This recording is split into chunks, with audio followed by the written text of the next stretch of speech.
Guarantee. మన రాష్ట్ర హక్కు, మన బిడ్డల హక్కు ప్రత్యేక హోదా. ఈరోజు ఎంతమంది విలువనిస్తున్నారు ప్రత్యేక హోదా గురించి?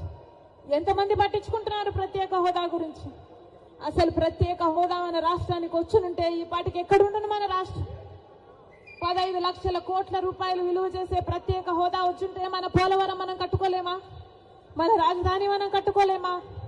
ఎంత మేలు జరిగింది మన బిడ్డలకు. ఏ రాష్ట్రానికన్నా మన రాష్ట్రం ఎందుకు తక్కువ ఉండాలి? బాధ లేదా? ప్రత్యేక హోదా వచ్చునుంటే మన రాష్ట్రం ఎక్కడో ఉండుండే. రాజశేఖర రెడ్డి గారు మన రాష్ట్రం గురించి, మన రాష్ట్ర ప్రజల గురించి ఎంత ఆలోచన చేశాడు. ఉందా ఈ నాయకులకు ఆలోచన? చంద్రబాబు గారికి ఉందా? పోనీ జగనన్న గారు రక్తం పచ్చుకుని పుట్టారు కదా, ఉందా జగనన్న గారికి ఆలోచన? రాజశేఖర రెడ్డి గారు జలయజ్ఞంలో ప్రాజెక్టులు 54 ప్రాజెక్టులు మొదలు పెట్టాడు.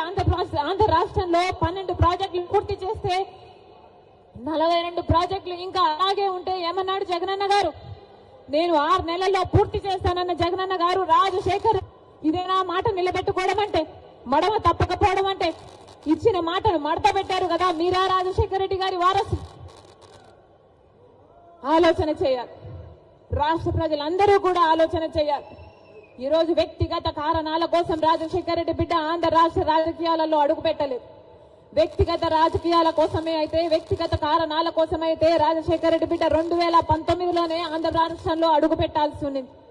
కానీ ఈరోజు ఆంధ్ర రాష్ట్రంలో రాజశేఖర రెడ్డి బిడ్డ అడుగు పెట్టింది అంటే ఎందుకు పెట్టింది? ఎందుకంటే ప్రత్యేక హోదా కోసం కనీసం పోరాడే వాళ్ళు కూడా లేకపోయారే. మనం పోరాడకపోతే ఆంధ్ర రాష్ట్రంలో ప్రత్యేక హోదా ఎప్పటికీ రాదు. కాబట్టి ప్రత్యేక హోదా ఇస్తానన్న ఏకైక వ్యక్తి రాహుల్ గాంధీ గారు. మొట్టమొదటి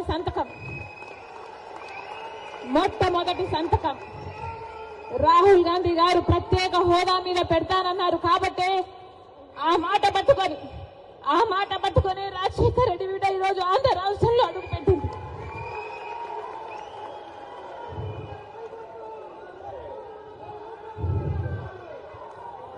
ప్రత్యేక హోదా లేకపోతే ఆంధ్ర రాష్ట్రానికి భవిష్యత్తే లేదు. ప్రత్యేక హోదా లేకపోతే ఆంధ్ర రాష్ట్రం అభివృద్ధి చెందదు అని 10 సంవత్సరాలుగా చూసామా లేదా? మరి ప్రత్యేక హోదా మనకు లేకపోతే, ఆంధ్ర రాష్ట్రం జరగకపోతే మన బిడ్డలు ఎలా బతకాలి? ఆంధ్ర రాష్ట్ర